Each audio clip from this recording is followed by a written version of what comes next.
Apolline de Malherbe. Il est 7h41, bon réveil, belle matinée à tous. L'invité du jour. On recommence à parler de ce qu'il y a dans votre caddie. Et d'ailleurs, je dis dans votre caddie, mais c'est de plus en plus dans votre panier, parce qu'on réduit le volume des courses. Bonjour Yves Puget. Bonjour. Vous êtes le directeur de la rédaction du magazine LSA, qui est le magazine spécialisé dans la consommation. L'INSEE dévoilera vendredi matin son chiffre officiel pour l'inflation au mois d'avril. Mais vous avez déjà fait le calcul.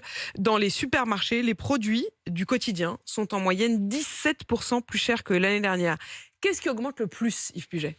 Alors d'abord, c'est pas un calcul qu'on a fait, c'est avec un panéliste, c'est-à-dire ils sont branchés, c'est Circana, ils sont branchés sur toutes les caisses des hyper, des supermarchés et des magasins de proximité. Donc c'est sur à peu près 20 000 références, donc là on va dire c'est exhaustif. Les produits les plus chers, on voit effectivement les plats cuisinés qui sont à plus 32% sur un an, la moutarde à plus 31, la viande surgelée plus 28, vous l'avez dit, les chips à plus 27. Donc on a une ribambelle comme ça de produits qui malheureusement ont une forte inflation, à des inflations à deux chiffres. Avec une question, c'est ça va durer jusqu'à quand ? Et est-ce qu'ensuite ça va baisser ? Alors d'abord, jusqu'à quand, pour qu'on ait un peu une perspective ? On a l'impression qu'on repousse sans cesse l'échéance. Emmanuel Macron, lundi soir, a dit ça va être dur jusqu'à l'été. Alors je ne sais pas si on repousse sans cesse l'échéance. J'ai toujours dit, même ici, que par exemple, j'ai jamais cru au Marceau rouge. Donc on est sur une inflation qui progresse tous les mois depuis un peu plus d'un an. Ça progresse de 0,5 à 1% tous les ans. Tous les mois. Ça va continuer au moins jusqu'à l'été, et ça, c'est ce que les professionnels disent depuis déjà quelques temps. La vraie question, c'est est-ce que pendant cet été ou à la rentrée, non pas est-ce que les prix vont baisser, là j'ai du mal à y croire, mais est-ce que l'inflation va s'arrêter ? Pour l'instant, ce sera déjà la première étape, c'est arrêter ces hausses de prix. Au moins que ça se stabilise, quoi. Voilà, tout à fait. Quand vous dites j'ai du mal à croire que les prix baissent, on a commencé à comprendre qu'en fait, quand on nous disait ça sera la fin de l'inflation, ça ne veut pas dire que ça va être le début de la déflation. Non, ça, les prix ne reviendront pas à ce que c'était avant. Michel-Édouard Leclerc, hier soir, d'ailleurs, disait vous n'imaginez pas les boulangers qui fassent repasser la baguette à moins de 1 euro. Pour deux raisons. La première raison, même si les Français ne l'ont jamais cru, pendant 8 ans, les prix ont baissé en France de l'alimentation. On est un pays qui n'est pas cher par rapport à la moyenne européenne. Et c'est pour ça d'ailleurs que la grande distribution était critiquée. On disait on ne peut pas faire vivre nos agriculteurs. Donc aujourd'hui, on est encore un pays qui est moins cher que beaucoup de pays.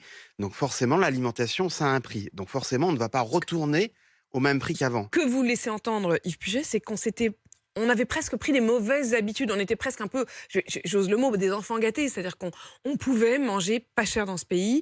Et ça, c'était presque une forme d'illusion.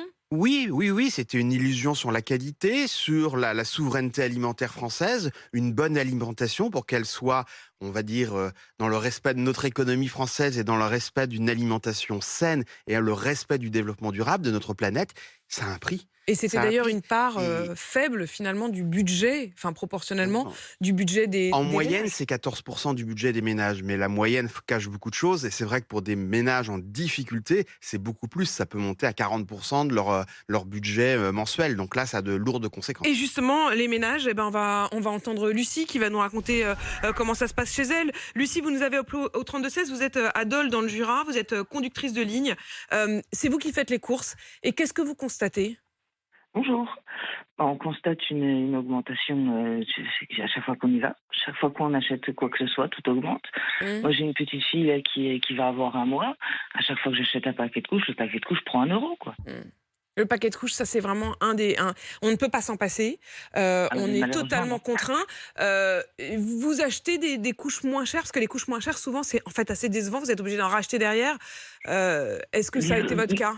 Non, parce que je me suis fait avoir pour la première, donc je me ferai pas avoir pour la deuxième.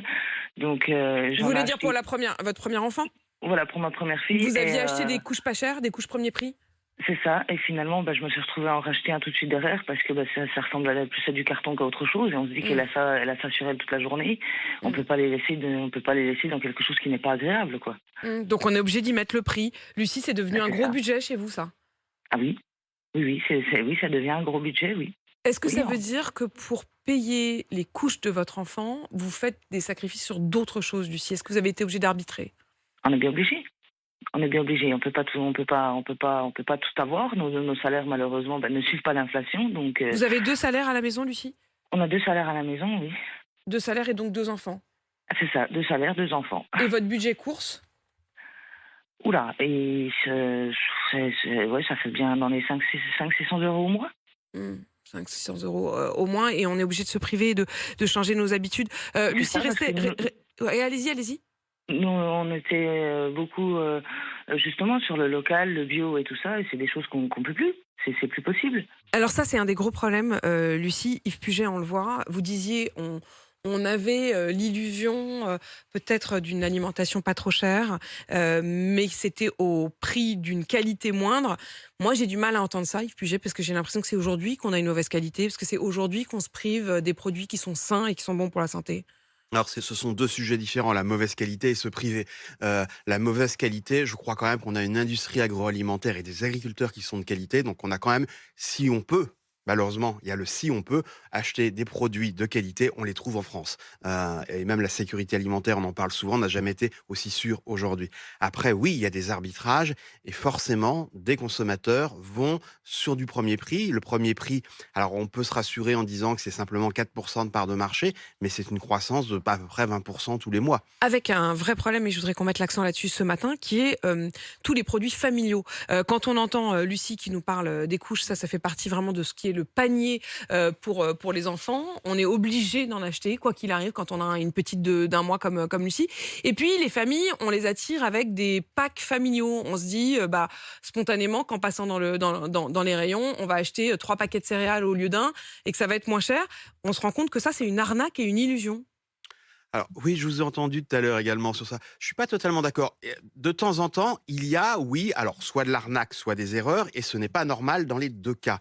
Mais on peut trouver aussi beaucoup de packs familiaux où ce sont de bonnes affaires parce qu'il y a des promos. Après, il y a la loi qui plafonne la promotion à 33%. Mais je trouve quand même que dans les packs familiaux, il y a quand même des gros volumes. Ça reste Ça reste de intéressant. bonnes affaires. En revanche, En vérifiant le prix au kilo, quoi. vous avez raison, il faut regarder. Je dis pas que c'est vrai à 100%. Il faut vérifier le prix au kilo. Vous nous dites donc ce matin, en tout cas, Yves Puget, qu'à la rentrée, si on se projette en septembre, le prix du paquet de pâtes n'aura pas baissé.